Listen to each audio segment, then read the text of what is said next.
Hello, welcome back to 18th Century Cooking here at the Solomon Goffhouse Museum. We have Chelsea with Bloody Historical. Hello everyone, I'm excited to be back, and today is a very easy recipe that you can again do at home. Our last recipe that we did was apples, baked apples or boiled apples inside a Dutch oven, and this recipe is another apple recipe that you can easily do. So this recipe dates back, the first dated recording was actually in 1747. It's called apple dumplings or apples in paste, depending on which recipe you look at. There's another recorded recipe in 1796, and it was from The Art of Cookery Made Plain and Easy by Hannah Glass. So the book that we're using, by the way, this is a fantastic book that you can find. This one's called The Backcountry Housewife, and it's a study of 18th century foods. I like this cookbook because it actually does have citations referring to the original recipes. So it's pretty easy. What you're gonna do is use some smaller apples. You don't want big ones or anything like that to cook them in because they'll take a long time. But we have some pastry that is pre-made, and you can find recipes for that or buy pre-made pastry dough.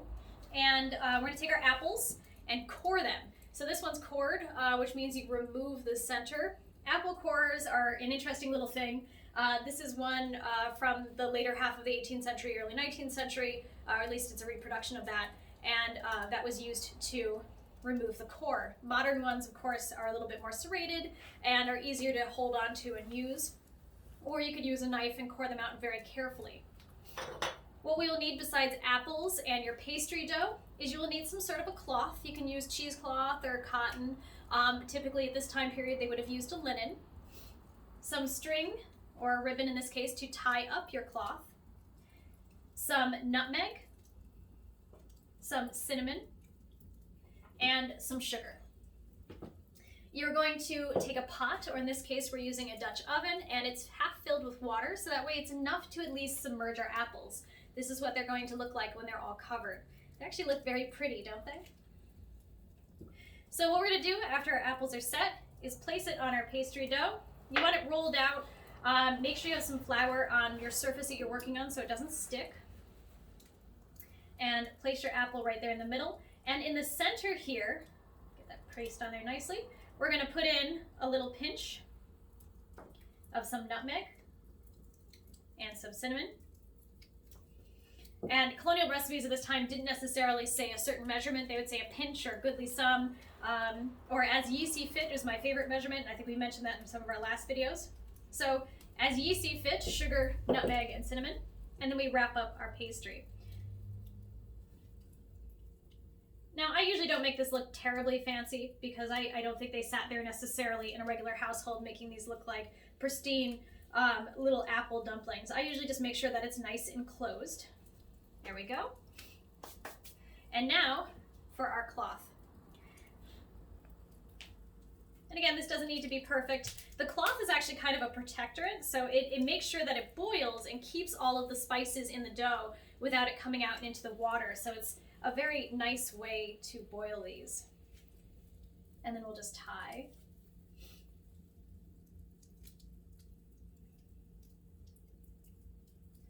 That is probably not the best bow I've ever done in my life, but that's okay. So what we're gonna do, this is quite the hefty Dutch oven.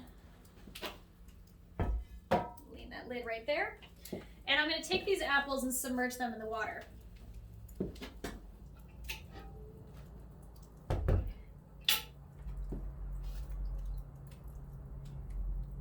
They may not stand up straight. These are definitely not. They're kind of doing their own thing. That's okay.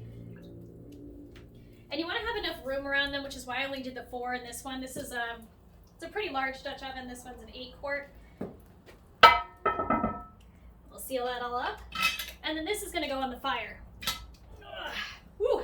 It's quite heavy.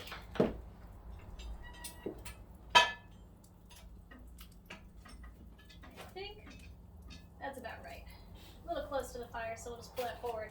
So that's going to boil for about 30 minutes. And as long as you used smaller apples, it'll bake the apples with those spices inside and have them sitting in that pastry dough. So it should make a very delicious and honestly pretty quick and easy treat. So that's the end for us, and hopefully you'll enjoy yours. Thank you so much.